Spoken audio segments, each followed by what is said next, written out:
Testing, testing, one, two, three. Are we live? Are we live? I think we are. Hey guys, what's up? It's me, Nicole. Welcome to Discovering Nicole. I put on some makeup so that way I wouldn't look like a scrub. I hope you guys are all having a great Friday evening. I am having a wonderful Friday evening. Melissa is already backstage waiting to come up here and share her story. What I'm going to do is ask you guys if y'all will do me a solid and share this video, like this video, invite your friends, share the video, like the video, and invite your friends. If you're on Facebook, share it into some recovery groups. If you're watching on YouTube, share it to some of your friends, or share it onto your Facebook page. But let's get everybody in here and get them ready to hear Melissa's addiction and recovery story. So what we're doing on my channel, you guys, hey Kathy, hey Allie, hey Kendra, is what we're doing is once a week we're having a guest speaker come on to share their story. One person a week. That way that person has the whole week for their video to shine and have everybody's attention. So this week Melissa is coming in clutch because we had somebody that was going to come and they didn't come through. So Melissa was going to do it next week. So she said and volunteered to do it this week for us. So I'm really grateful that she, is doing that for us because it wasn't planned like that. She was supposed to be next week, So I'm excited. I'm happy that she's going to do that for me because it just makes life easier for me. You know what I'm saying? So I'm glad all you guys are here. And I really want to get everybody in here and remind everybody that it's really difficult for, to tell your story, especially when you're somebody that doesn't make videos on YouTube. And so sharing personal things from your life, it can be kind of hard. So I want everybody in here to be respectful and supportive and remember that a lot of the people who I have on to tell their stories, YouTubers, they're not people that put themselves out there on social media like that. So let's always remember to be supportive of each other, and not everybody's story is the same. And I'm going to have people on the channel who come from all different parts of the world and wherever, and they have all different types of recovery. So I might have somebody on that is a Cali sober person who smokes weed. I might have somebody else on that is on MAT, or I might have somebody else on that does abstinence. And so I try to have a variety of people on so that way all pathways to recovery are represented equally. And y'all know how I feel. I support people no matter where they're at in their recovery journey, no matter what they're doing for their recovery. I just want you to be safe, and I want you to be improving your life, right? Even you can be improving your life at a snail's pace as long as you're taking one step in front of the other, and sometimes you might have to pause and stay where you're at and then start your journey back up. But as long as you're trying, that's all that matters. So I think I'm going to bring Melissa on. Are y'all ready, motherfuckers? Oh, and let me just say this right now. The viral lipstick on TikTok, this is called Thanks, It's MAC. And I'm obsessed, y'all. Obsessed. Just so you know, that's the lipstick I'm wearing today. Y'all know I have an obsession with lip products. So I had to tell you guys. Okay, Melissa, unmute yourself. Definitely my first time doing this. Yay. I'm so glad you're here. Thank you for coming and doing this for me, girl. Yeah, no problem. I've been wanting to come on here and kind of talk about my journey for a while now, but it's just really weird. A little bit about me is I used to be a model. So tell us about it. Hold on, wait a second. So you guys, this is Melissa. Melissa, tell us how you want to start. If you want to start out when you were younger and growing up, you could tell us a little bit about your childhood and how you got into modeling, and then what it was like in modeling, and then take us into how that kind of took you down the wrong path. Okay. And I'm going to let you take over. All right, cool. Yeah, I'll start in high school because that's where everything really started. So it's really weird. So I would be a freshman in high school, and there would be a lot of guys that were interested in me, and they were older guys, right? So then the girls hated me. All the girls hated me always, but the guys were giving me so much attention, so it was a really weird mixed signal. And so I always struggled with just really bad anxiety and depression. And there was this one dude in high school, and what a dude. What a dude. He was like notorious for like, having the goods. And I was in art class one day, and I'm like, let me get one of those Zans, like one of those bars. This was years ago, also, just so you know, guys, years ago. So these were legit, I think.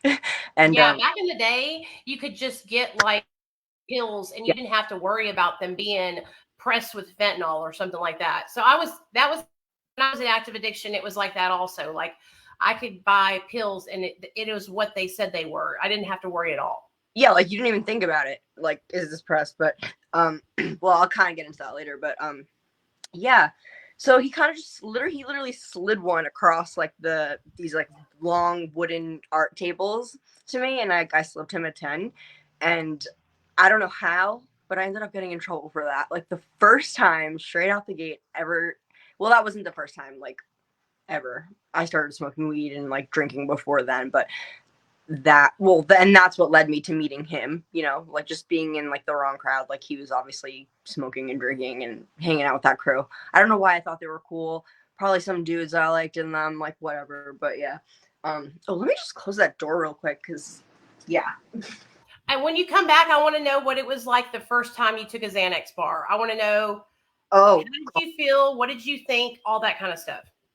so look, guys, look, listen to me. I'm not glorifying this drug whatsoever, because you have to understand everything in life is a balance, right? So once you slip into that, you're not part of that balance anymore. Like, so when you first take it, it's incredible. It's love.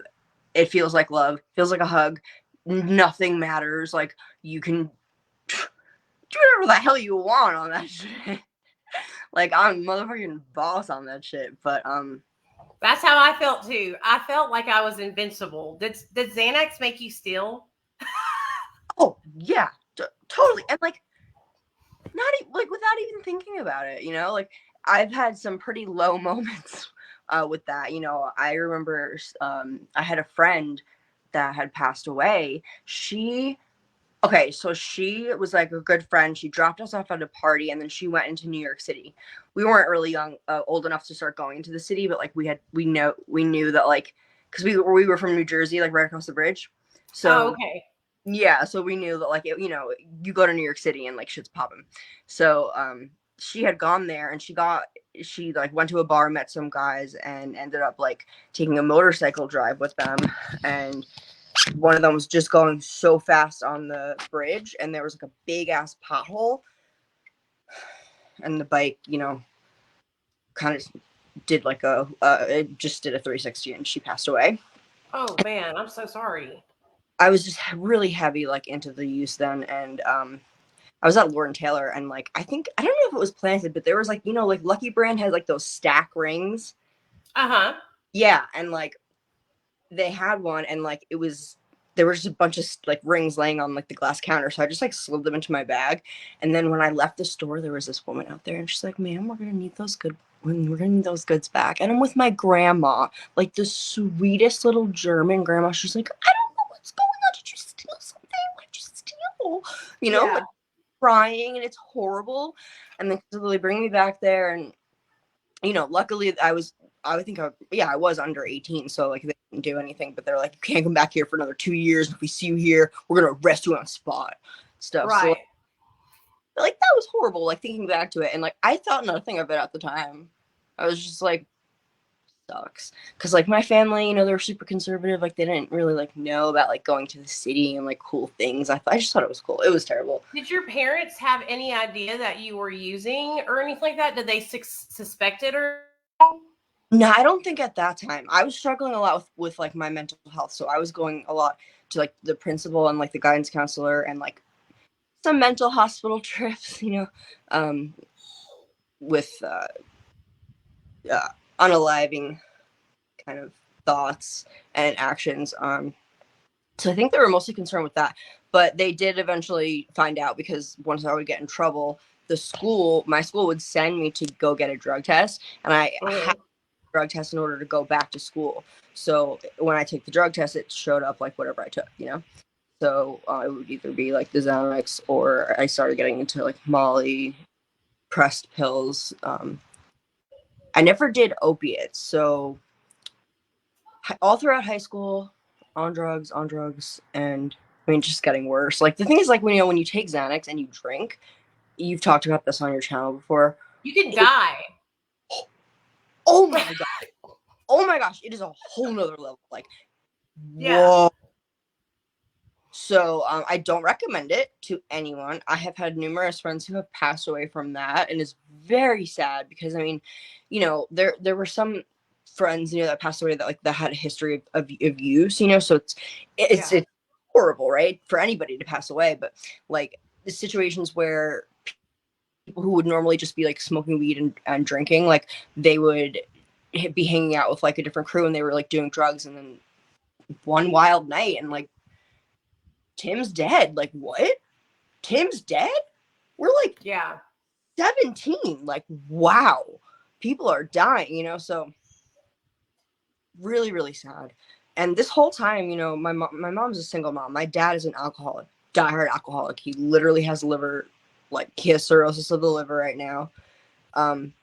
Been homeless my whole life, always lived in his van. Oh, And wow. Really? So were your parents married and your mom just like separated from your dad because he was on alcohol, or were they not together? yeah, yep. So he was there for, I mean, I don't even, not that long. I mean, because like he would be there, but then he wouldn't be there for like a week or 2 weeks, and then he would be there, and it was just never. He was never like a solid father at all, at all. Yeah.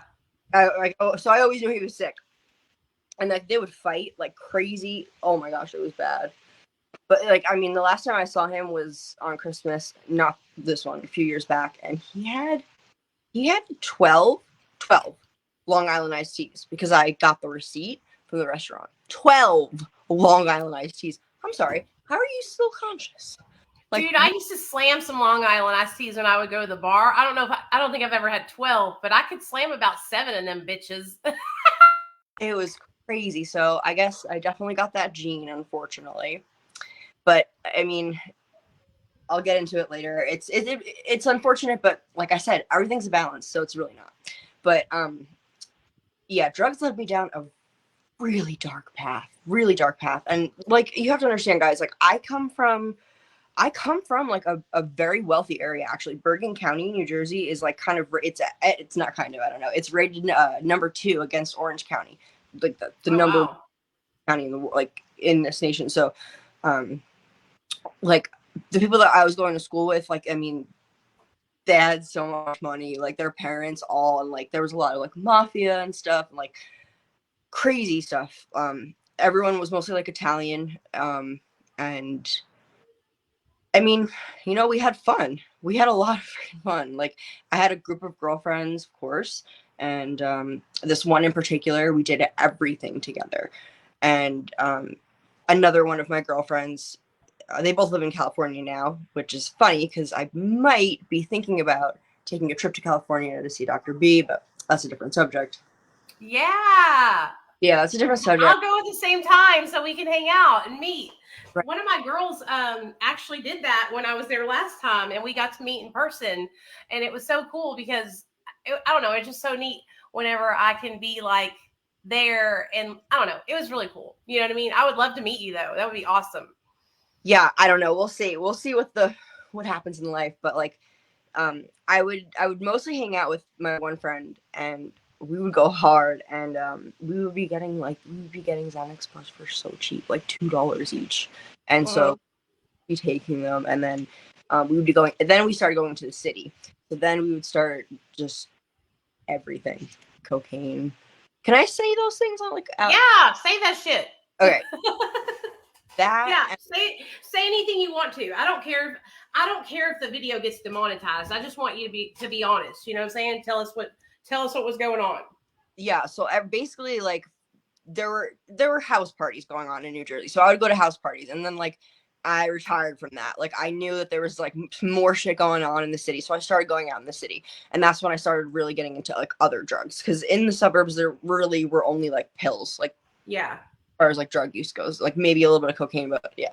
And then, so we started going to the city. Like, I didn't even go to my prom. I went to Ultra Miami and like tripped ball sacks like at such a young The age. city, like New York City? Yeah, like we would Weren't y'all straight. scared like something bad was going to happen to you out there? Like y'all were going to get mugged or robbed or raped or something? Never, not once. The shit that we have been through, like I can't even. That's why I'm telling you, like I would love to make a YouTube channel just to like I don't even make like a verbal diary of all this shit. Like I could. It's Yeah. Tell story times. It would be badass. I love hearing people's story times from their active addiction. It's so interesting to me. and like it just oh my gosh, it's astounding that I'm still alive. Like there was this one real quick. There was this one restaurant called Almond in New York City, and the owner was like a really, really, really good looking guy. And so like we were young, you know, like 18, 19, and like he was a grown ass man, straight up, had a beautiful ass wife, lived in Manhattan, owned this restaurant, was wealthy as fuck. This guy literally would like just break out like for us, like in the back room where there was like a pool table and like inlet chairs and stuff, like leather, and just feed us drinks. And I remember one time because like we would go there and do that, but then like I started going out to like the raves. So in Uh-huh. there's like two different scenes. So there's like the club scene. So like when you go to the club, you have to be like hot. You have to be hot and wearing something hot too. For Like them to let you in, right? yeah, because you're under 21, and even if you are 21, the clubs in Manhattan are everything is so small in Manhattan. Like I don't even know how they fit as many people as they do fit in these places. It's crazy. So like they are very selective with who they let in, and so when you're underage, they have this whole thing. They need hot underage girls to go and promote it for like the really rich like Iranian kings to come and like buy $1,000 bottle of fucking Tito's vodka at the club, you know, with the hopes of going home with one of them. So we would that, and then I got bored of that because like I was smoking weed, and like when you kind of smoke weed, you get a little bit more of like an insight into things, and like I would kind of like peel back like and be like kind of like look like a fly on the wall, like everything going on right now is like so surface level. Like these guys are so rich and they're spending exorbitant amounts of money on stupid things, and they're gonna go home like with nothing. Like Yeah. it was so weird. I just didn't want to do that. So I started going to like raves with my other friends, and that's when oh wow.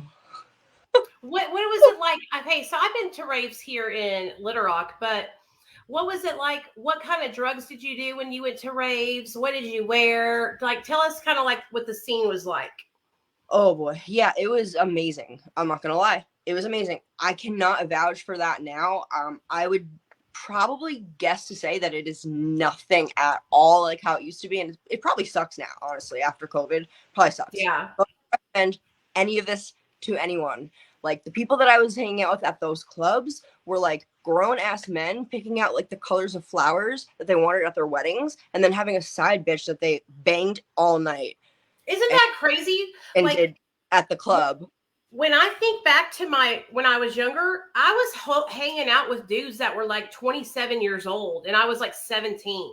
Like that would never be, I don't know if that still goes on today, but like It people probably would be freaking the fuck out today. I feel like people are so like, they think of pedophiles, and that's not how it was back in the day. Back in the day, I was kicking it with dudes that were 30 years old, and I was a teenager in high school, you know? yeah. Like what is their motive? What is your motive?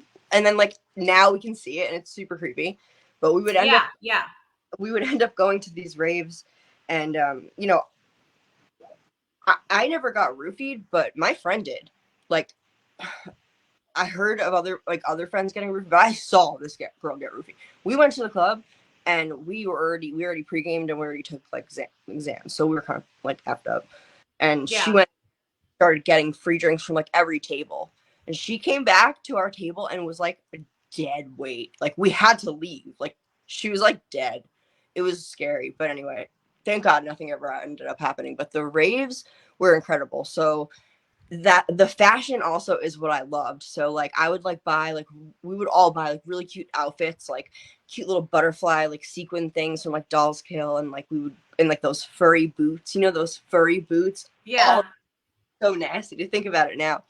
We would go there, and you know, the thing about raves is that the people there are all so freaking nice. Yeah, Like I've heard of that. I've only been to ones here, and it was like everybody was there and just like into the music.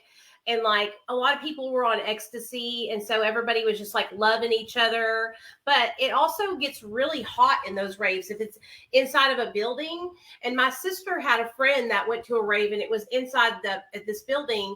And he ended up dying because he had done so many drugs and he got so overheated that he died. It was horrible. And it was like when we were in high school still. So he was like 16 or 17. that's like I'm so sorry that happened to you. Like that's terrible. And you know, unfortunately, I have those experiences as well.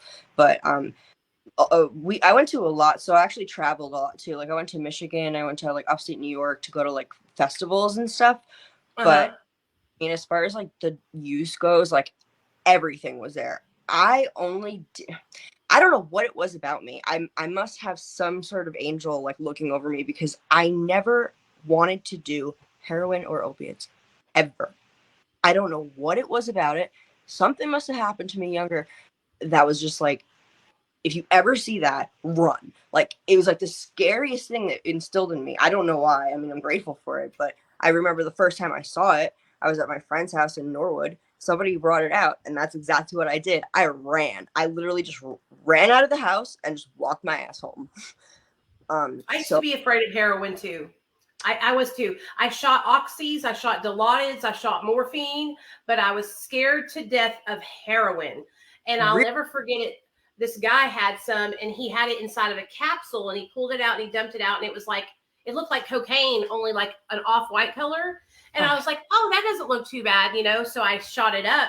And when I tell you, I was out like a light. Like I was completely nodded out, completely. And they took a video of me, and that's what made me realize, hey, it's not that bad.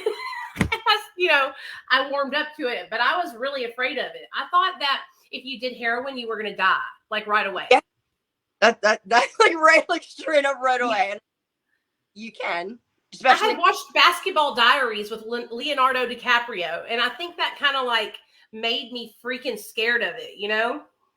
yeah, yeah. I like it. Thank you, Leonardo DiCaprio, for doing.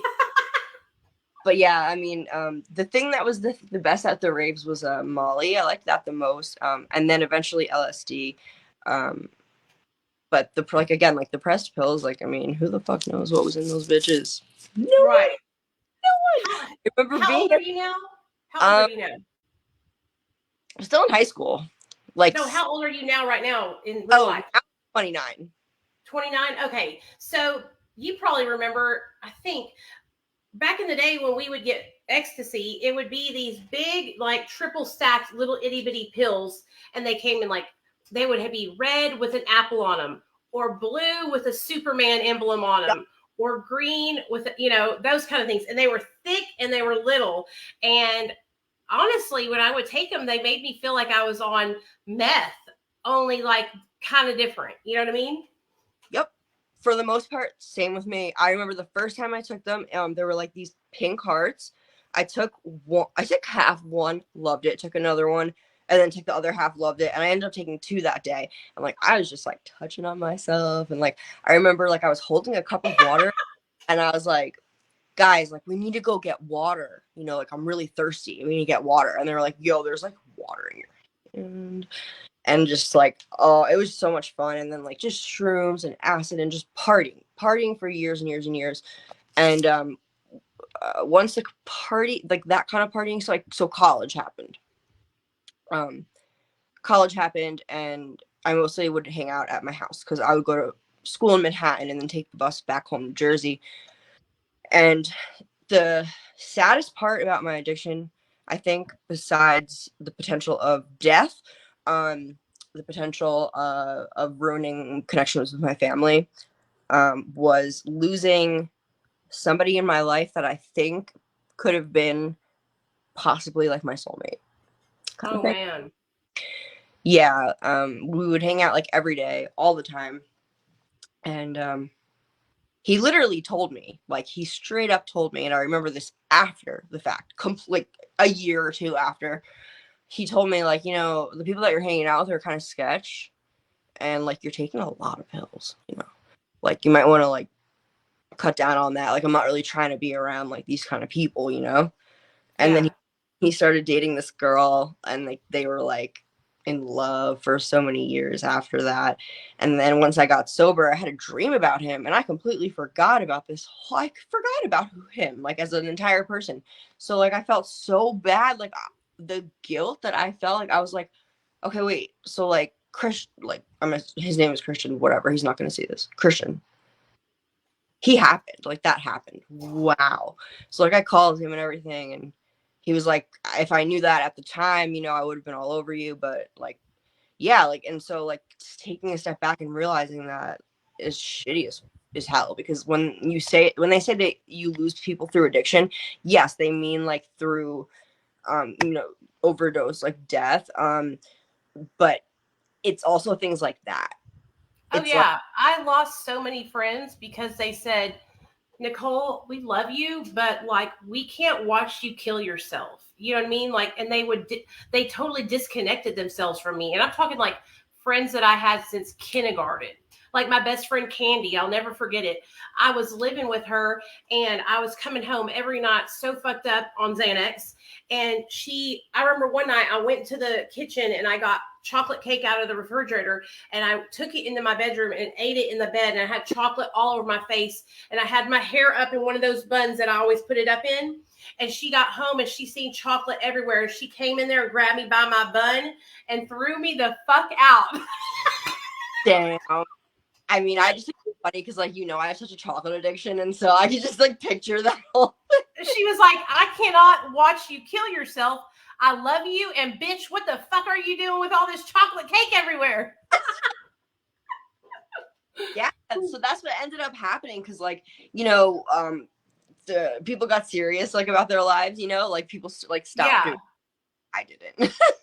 So I was still going to like raves, lots of festivals, but then like I would like, okay, so like when you go to like a festival or something, it's like a trip. Like you buy the ticket like a year ahead, like you plan it out, you go there with the right people, you got a tent, you set your tent up, like you get like your outfits for each day, like you prep like what you're gonna use as a bathroom, as a shower, everything, and it's fun.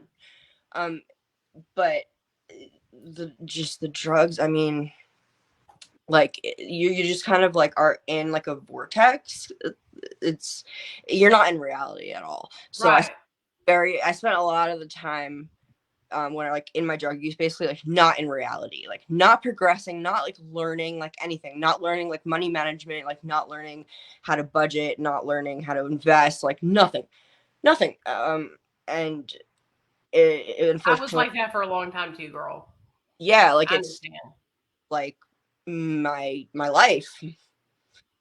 And my one friend, that was he was still in New Jersey. We were doing like the pills together, but then he ended up like, you know, doing heroin. So Yeah. like we're in the car one night, and we would go to this guy's house, and like when I tell you this guy was gorgeous, I mean like he like he was a model, but he just wasn't able to be a model because he was like really strung out on like foil, you know, like smoking the blues. But like Will was doing that. And I didn't see him do it ever. He didn't show it to me, and I just thought like he was messed up on pills. But one night we were in the car, and like he swerved like onto incoming traffic, and like when I took the wheel back, he got mad at me, and I was like, "What the fuck?" I'm like, "What are you on? Tell me everything." I'm like, "You've been off lately. Like, what's the deal?" And he literally broke down in tears, told me everything. And it was like probably one of the saddest moments of my life, because once he like I just listened to him, and then once he dropped me off, I told him, I love you so much, and I really hope you get better, but we can't hang out anymore. And like that was so sad. I felt so lonely because my other best friend had moved already to California. So I would go every winter break and visit her in Cali, and we would do ketamine together, and a lot of it. So again, just like disassociating from reality all the time. And by doing that, now I'm 29, almost 30, and I don't feel like I should be where I am in life. I struggle with all that type of stuff. And it's hard. And like the way that I feel about it is like I truly believe that if I didn't have this horrible anxiety and depression, that I wouldn't have sought that out, and I Right. have stuck with it as long, and like I would have been able to be at least like on ground level with everybody else, as opposed to like the way that I feel is the way that I struggle even to this day, especially to this day in my recovery, is like I feel like every day I wake up 6 feet deep, and I have to dig myself up just to get to ground level where everyone else is at, like with their briefcase, like I'm gonna start the day. You know what I mean? You've I'm got to already stop very comparing yourself to other people, Melissa. Comparison is the thief of joy. And also, I know what you're talking about, okay? I'm 41 years old next week, Wednesday, okay, sister? And all my friends have bought houses. They're married. Their kids are grown damn near, almost in college. And I'm just starting out. And I live in an apartment. I don't even own my own house. All my friends own their own houses. Their kids are 17, 18 years old. I mean, I understand, but if I woke up and I thought about that every single day, I would never move forward. I would be so fucking depressed. This is exactly the way your life was supposed to be. I know you might think, damn, that's fucked up, God, but your life was supposed to be like this because you are going to be able to help other people in the future. You know what I'm saying? So don't be discouraged about you being in a different spot than everybody else, because I bet you $500 there's people who are looking at you going, damn, man, she's so far ahead of me. And everybody looks at somebody and says, I wish I was where that person's at. You know what I mean? yeah. I definitely struggle with confident, like, so like that's another thing with like the modeling. So throughout like basically my whole life, I would model here and there, and then eventually in college I went to school for photography. So while I was doing that, like there were lots of photography assignments that I had, and a lot of my classmates would ask me to model for them. So I started modeling in New York a little bit, and then in like You're beautiful and naturally beautiful. Thank you, I appreciate that. And it's weird because like I've always had this metabolism where I can really kind of eat whatever, and like I've been like good. Um, Yeah. I turned like I don't know, like last year I started gaining so much weight, like literally like just I gained like 40 pounds maybe. And if anyone's watching this from my Instagram, I don't know. I think a few of you messaged me saying you were, but like I've been struggling a lot with my mental health, like so much, so much. And like one of the only things, like there's like maybe 4 or 5 that I can think of that like make me happy to this day. And like one of them is chocolate. Like, oh my God. I understand. And how you're 29 right now today, right? Yes. Let me just tell you something, okay? Once you get up to those like past 25, your metabolism starts slowing down naturally and Yeah. your hormones start changing, right? Yeah.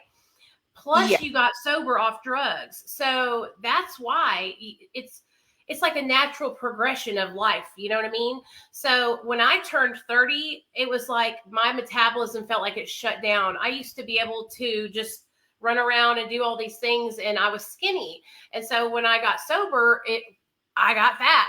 And so but that's why I try to tell you guys, like, when you get sober, if you can do this, if you can incorporate like physical activity, go into the gym and make that a habit of yours, don't do like I did and not do that. I fucked up and I just fucking, all I could focus on was staying sober, and I should have incorporated physical activity into my recovery program, because now it's like, now I'm wishing I had and I'm struggling, so I can totally understand.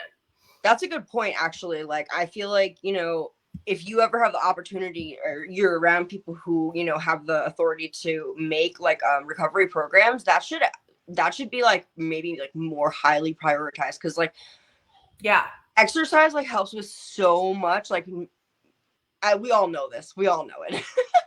But yeah. For real.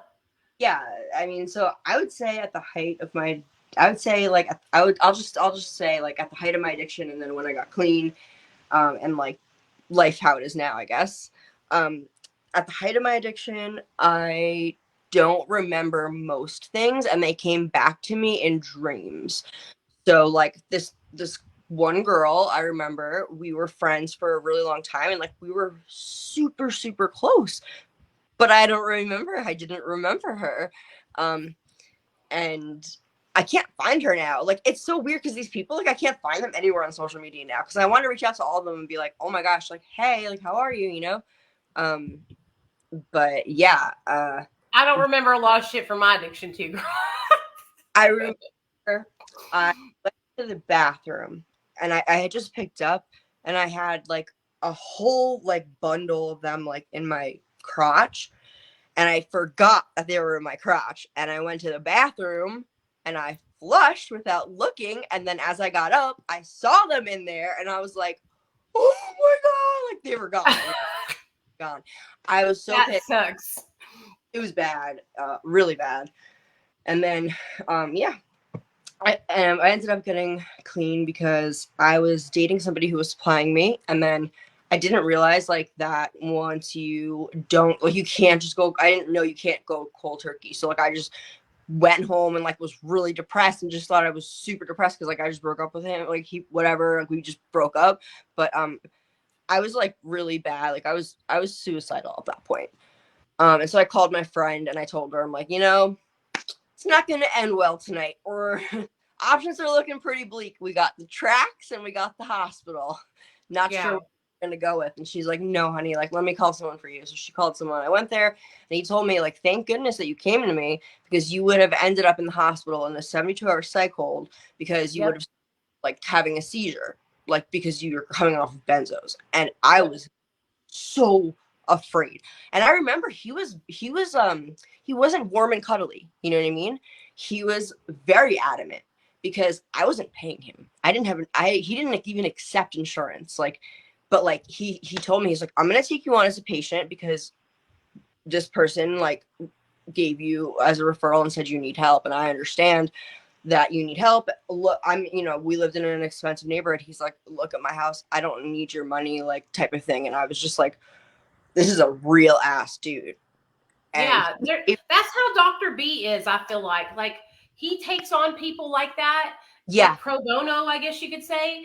And it's like makes me cry sometimes because it's fucking amazing, dude. You know what I mean? Like, he but could be charging thousands and thousands of dollars, so much money. and like they do get paid, but it's like when you see them, and like they're getting paid and they're successful, and then you see them like doing that kind of work as well. It's just like pat on the back, man. Like kudos to you, like you're doing it all. Like that's amazing, and I'm so grateful for people like that. Which is unfortunate because like I haven't been able to find that here in North Carolina. So got sober, went to that doctor, started seeing him, and started my recovery from there. That was about like January 2019. I had like a relapse or a little bit earlier, like a little bit earlier than that, because I started to try to go back to school. I was going to FIT, and like everything got so bad that I ended up having to drop out for a semester. And then I got clean, and then I wanted to go back, and woo, no, That's why, Manhattan. listen to me. That's why I tell people, don't make major decisions, dude. Within like the first year, I did the same thing. My first year of sobriety, I told my sponsor, I'm going back to college. And Yeah, she was like, hold on, wait a minute. I'm gonna go back to college. Go to Italy next semester too. We'll study abroad there. Yeah. Start a fashion line. Okay. It's like we think that we can it's like we literally just came off of death's door, and we're like, I'm going to do this. And that's like literally what got me in trouble in the first place was I would try to overcompensate and do all these things. And then I would fall behind and feel guilty. And then I would take a bunch of drugs into me, to try and make myself have energy and be able to do this and that. And then I would fail and feel like shit. So yeah, I get it. Yeah, it is truly a cycle. And like I said, I'm thankful that I never got into like the heroin and stuff, because unfortunately, and this is funny. So this is okay. I'm gonna say something. This is all right. So this is what happened. That guy that I told you about, that really, really, really attractive guy. Uh-huh. We would hang out at his house, and like I kind of knew what these pills were, but I also kind of didn't, because like I wasn't doing them, you know what I mean? So like I didn't really know like the inside scoop, but I just knew that there were blue pills that you put on the foil, and then and so they were doing that. And I remember like this one guy, he had a sister who was a model in New York, and like I worked with her. We would like work together, and she was gorgeous. So was he, but he was like hooked on these pills. I remember one time he was calling this dude being like, yo, let's hang out, let's hang out. And like the dude was like not having it. He's like, I'm not feeling good. Like, no, don't come here. And all of a sudden this dude was literally like crawling through the window. And like I look at that now and I'm like, oh, okay, he was trying to get his fix. Like he didn't care that Robbie didn't feel like hanging out. Like he was gonna go there and get his drugs anyway. So but whatever. So one of my friends that she is basically missing right now. She would be crazy with them, and she would be going off doing crazy stuff. She ended up going to numerous rehabs, and she started shooting methamphetamine and stuff. So she got into it. Like she liked it. Like she liked the lifestyle, and that's like the most worrisome thing about it, because she liked it. I don't know what it was, but like even like I don't know. Like she would just be like, I just love the sunsets and stuff. Like I just like watching the sun. Like she would overdose like on the beach all the time. Like, I just like the sunset. Like, and it's just so sad, because she had she ended up having a kid, and he's so beautiful, and I don't understand. So I didn't understand, because I don't have a child. Yeah, it's hard to understand when you don't have kids, and when you see somebody that's using drugs. I was the same way before I had my son. Before I had my son, I would see girls that were using drugs and that were pregnant, and I would think, oh my God, like how could they do that? What a low life piece of shit mother. And I would think all these judgmental things in my mind, right? And then 10 years down the line, I became that person. I think that God did that on purpose too, to like make me realize that I should have never judged those people, and I did.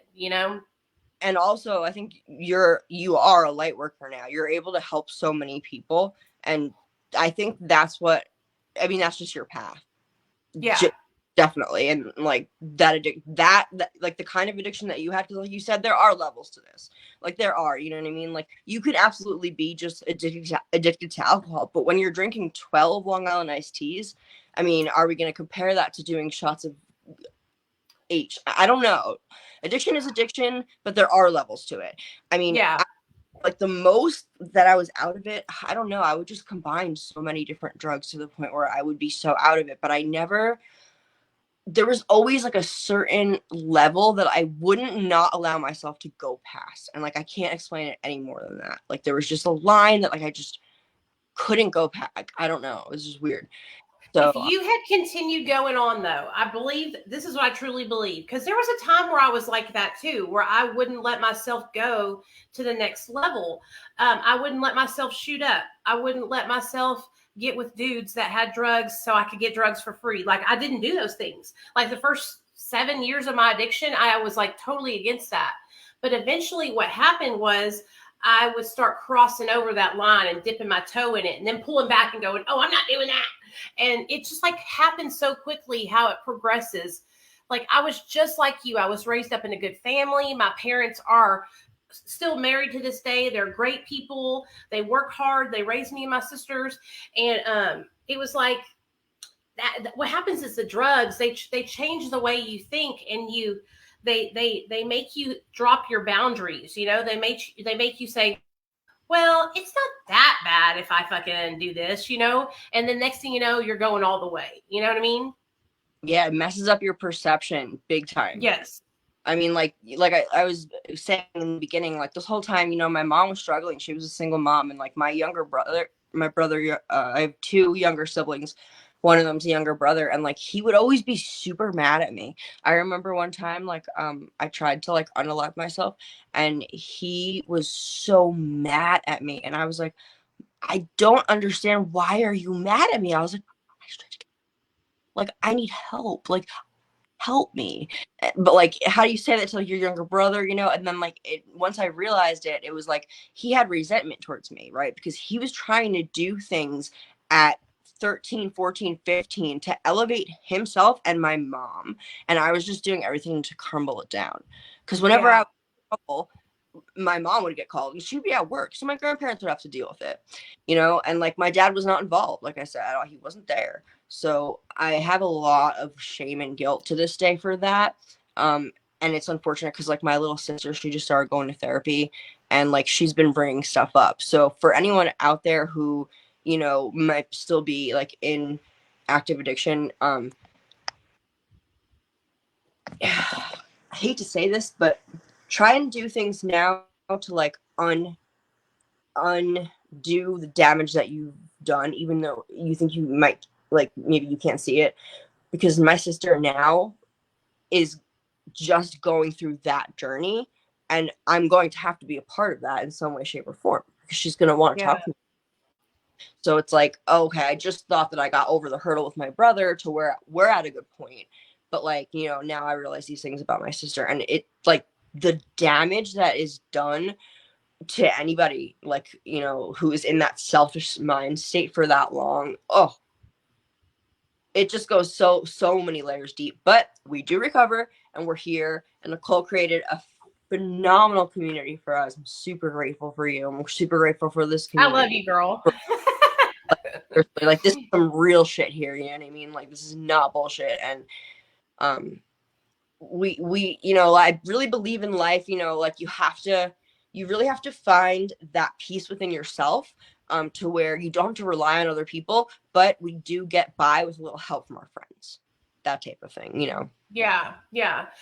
Tell me this, after you seen that doctor and he helped you get off benzos at the beginning of your recovery, like what did you do to help yourself stay sober? Because, you know, when you first get off of benzos, it's like you have post-acute withdrawal and you feel like shit, and, you know, Oh you're depressed and anxious. So what did you do? Were you in therapy? Tell me what you did. yeah, What you did. yep, I was in therapy with him once, if not twice a week. And he did, so he tapered me off with Klonopin, um, Uh-huh. which, you know, worked, yes. But yeah, and we had a lot of therapy, and he he was able to give me like a lot of coping skills, but not only just like with like talk therapy, like he would do like life skills stuff with me as well. Like, Yeah.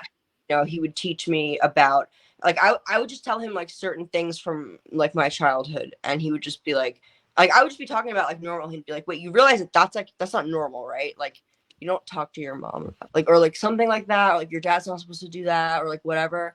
And so like just a lot of like just a lot of therapy, and a lot of, I wouldn't say isolating, but pulling myself back from like my friends, and like Yeah. being involved with my family as much as possible, even if it's boring and I'm sitting in my bed all day.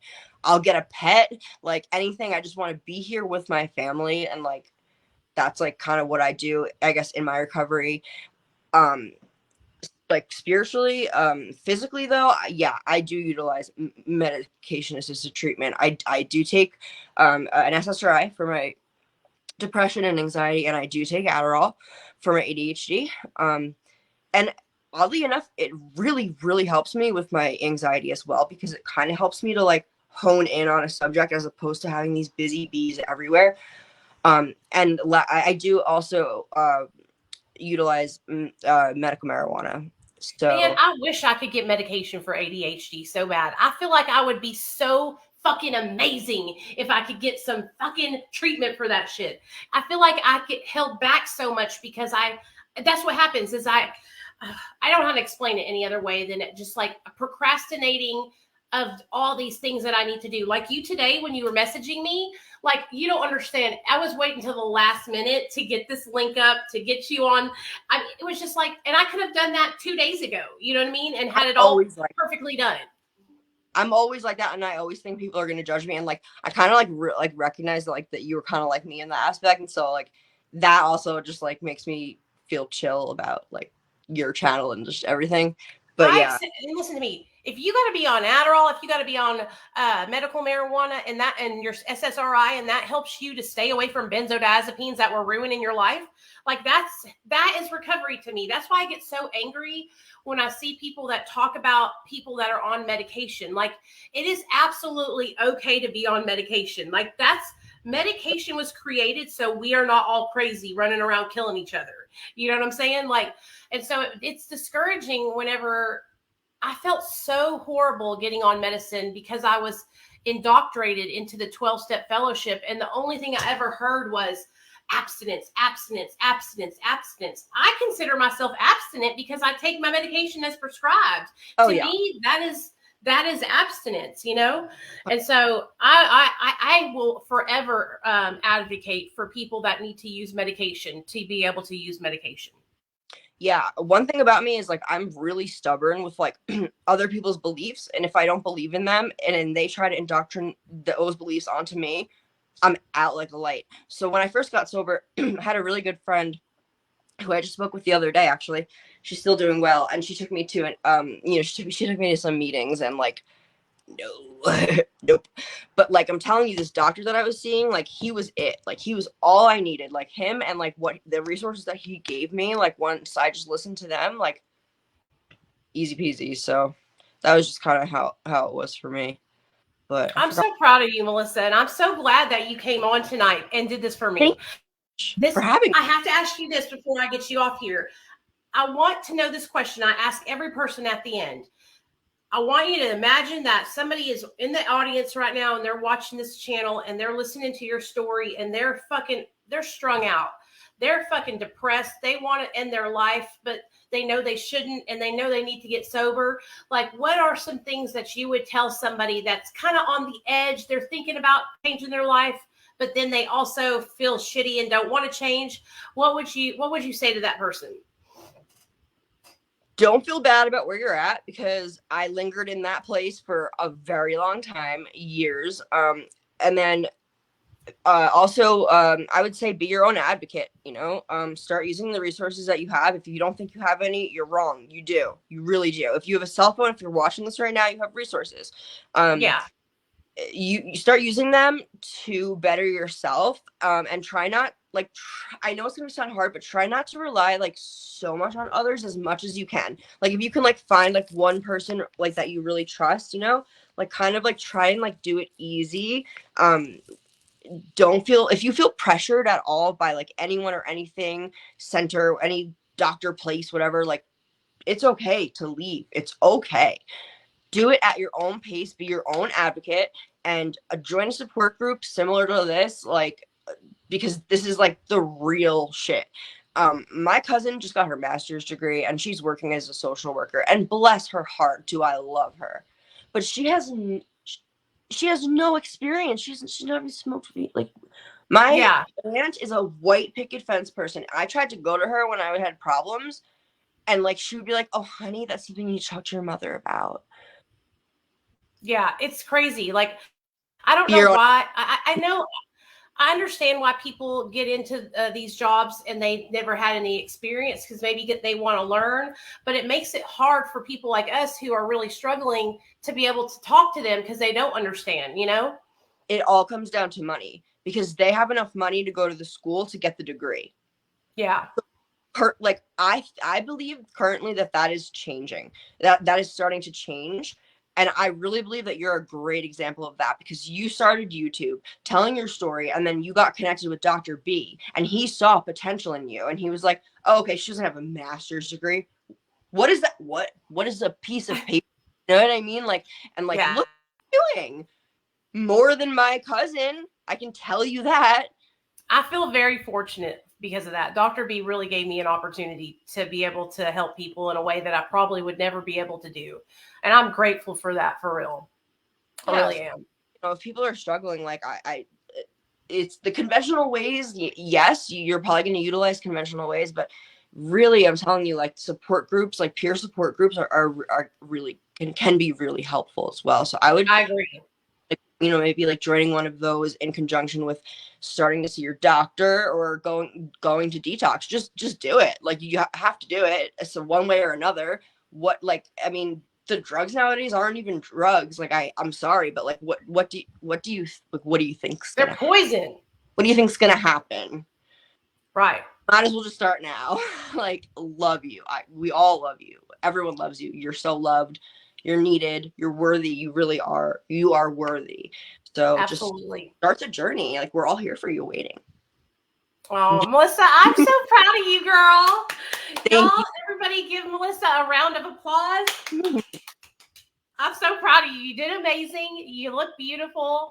I love your story. And what I want to do, like I said to Coralie, is in 6 months, let's do like an update video. So that way everybody can see where you're at in 6 months. And I don't care. I mean, if you're still sober, if you're not sober, whatever happens, I will still want you to come on. You know what I'm saying? But I know you're going to be sober. But you know what I mean? Like, I have to say that because I don't want anybody to feel like I don't want them to come on if they weren't. if they're like, if they're, yeah. No, for me, it can't. But, and I'll also say one last thing about like the medications that I'm on. So I would not have taken all of those medications so quickly now if I was doing it, because, and here's the thing, I even talked to my therapist, the one that I adored, about this, and I said, like these pills, like I just feel like I shouldn't like be on them because like the addiction potential, like, and like he was like, Yeah. you understand, like we don't really have, because like this is when like they were bringing in like psychedelics for research and stuff like that. So I like kind of about that, and he's like, yeah, he's like, I mean, it's real, like there's like a lot of research into it, but you have to kind of look at it like this, like these drugs that we have now are kind of like a bridge to a possible solution, and like this is kind of like the best that we have right now. So if you are utilizing that, it's not like a forever thing, you know what I mean? Like this is like, you can one day they're going to have people on magic mushrooms, you know what I mean? And that's going to be like their prescription in the future, I believe. Could be. I will tell you that whenever I did take them, and like, so I'd be smoking cigarettes, right? Like I was like smoking cigarettes, whatever, and then like I would like take magic, like either that or like LSD, and like I could not smoke a cigarette. Didn't like my electronics. I'm telling you, there's something in that drug that brings the soul back to where it needs to be. But to the earth. That's not for me to discuss because I'm not a doctor or anything close to it, but there's a lot of scientific research. If you're interested, go check it out. I think it's amazing. I could tell y'all so many stories about mushrooms that when I was younger, I was doing them and I couldn't appreciate it back then because I was young and I didn't understand. But now that I'm older, like I think that it's amazing. I just think it's amazing. Well, I love you. I'm going to kick you off because this is an hour long. Okay. Yeah. And text me and I'll tell you what everybody was saying in the comments, or you can come to the comments and see. Okay. Yeah, I'll check it out. Bye, guys. All right. Bye, girl. Thank you so much. Of course. Anytime. You have a good night. Bye. Love you, girl. Hey, Melissa did so good. Okay. I feel so accomplished, you guys. I feel like she did such a good job. I like to keep it at like an hour and a half. So that way you guys don't get bored, but Melissa is like, okay, so me and Melissa are different. Like her addiction was a lot different than mine. Y'all know I was like shooting up and all this stuff, but like I want people like Melissa to come on to show those of you guys that had addictions that were like Melissa, and you were addicted to Molly and you were addicted to Xanax and the levels that she went to. So that way, those of you guys that have experiences like that can relate to her. You know what I'm saying? Because I know not everybody's going to relate to my story. So that's why I want to make sure that we have on all kinds of different people that are like food addiction, sex addiction, porn addiction, gambling addiction. Like if you're anybody that had any of those kind of problems and you are willing to come tell your story, like I would really appreciate it. You know what I'm saying? I mean, y'all know about my food addiction, but I could talk about that shit till I'm blue in the face. But y'all know about me. I'm trying to get other people on to tell their stories. You know what I'm saying?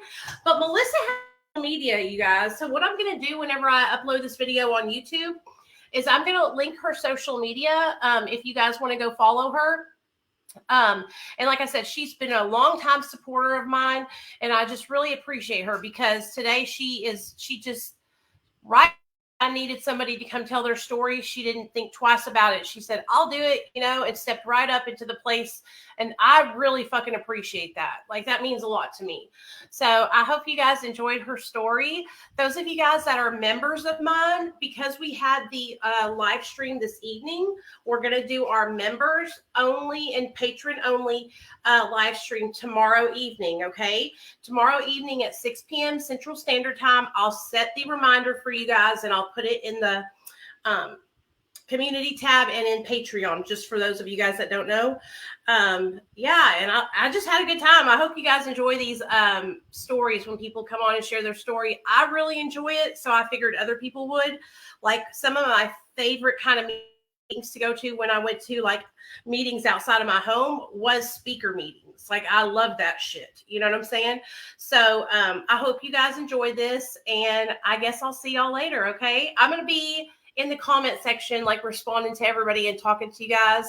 I'm going to go wash my face off and go chill out with Neil and Nate. But I love y'all. And thank you so much for being so supportive of Melissa. And thank you for watching.